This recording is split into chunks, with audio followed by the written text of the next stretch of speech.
পক্ষ থেকে অনেক অনেক শুভেচ্ছা। তো গত ৩ জুলাই ঢাকা ক্রেডিটের ৭০তম প্রতিষ্ঠা বার্ষিকী অনুষ্ঠান অনুষ্ঠিত হয়ে গেল। তো সেখানে আমরা উপস্থিত ছিলাম।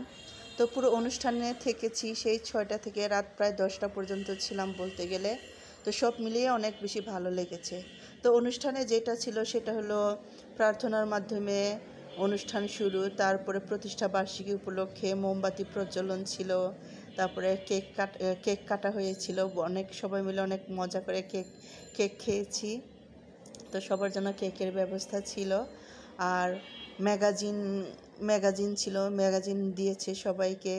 তারপর ঢাকা ক্রেডিটের দিদিরা দাদারা যিনারা ওখানে কাজ করেন, জব করেন, তো ওনাদের একটা উপস্থাপনা ছিল। প্রথমে হলো একটা রবীন্দ্রসঙ্গীত, তার জাতীয় সঙ্গীত, তারপর রবীন্দ্রসঙ্গীত, তারপর ঢাকা ক্রেডিটের কালচারাল একাডেমি যে আছে সেইখানকার শিক্ষার্থীদের নানা রকম নাচ এবং গান পরিবেশনা ছিল, যেটা সবাইকে খুব মুগ্ধ করেছে। আর আরও বেশি মুগ্ধ করেছে ঢাকা ক্রেডিটের দিদিরা যেখানে ওনারা জব করেন, ওনাদের নাচ ছিল, ওনাদের গান ছিল। একজন ম্যাচিউরড কেউ যখন নাচে বা গান করে সেখানে একটা আলাদা একটা মাধুর্য থাকে, আলাদা একটা সৌন্দর্য থাকে, উপভোগ করার একটা বিষয় থাকে, অনুভব করার একটা বিষয় কিন্তু থাকে। এমনি যে শিক্ষার্থীরা নাচে সেটা অবশ্যই ভালো লাগার, সেটাও অন্যরকম ভালো লাগা। কিন্তু ম্যাচিউর দিদিরা যিনারা জব করেন, সংসার করেন, ওনারা যখন নাচেন বা গান করেন সেইটার সৌন্দর্য, সেটার মাধুর্যটা না আসলে বলে বোঝানোর মতো না, সেটা অবশ্যই উপভোগ করার মতো শুধু।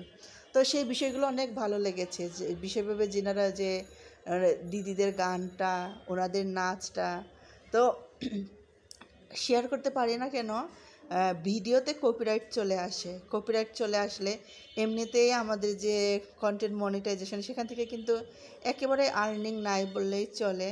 তো যেটুকু আসে সেটাও যদি আমরা সেই আর্নিংটাও শেয়ার করি, আসলে সেরকম কিছু থাকে না। তাছাড়া আর্নিং শেয়ার করলে কি হয় এটা পুরোটা আমি জানি না, সেই জন্য আমার কপিরাইট কন্টেন্টগুলো শেয়ার করতে ভালো লাগে না। যেমন আমার মেয়ের নাচ ছিল, আমার নিজের অনেক বেশি ভালো লেগেছে আমার মেয়ের নাচটা, আর আমার মেয়েরও অনেক ভালো লেগেছিল এই নাচটা নেচে। তারপর তার আবদার ছিল আমি যেন তাকে একটা প্রফেশনাল একটা মেকআপ লুক দেই। তো চেষ্টা করেছি সাধ্যের মধ্যে ওকে একটা মেকআপ লুক দেওয়ার জন্য। তো সে খুশি ছিল।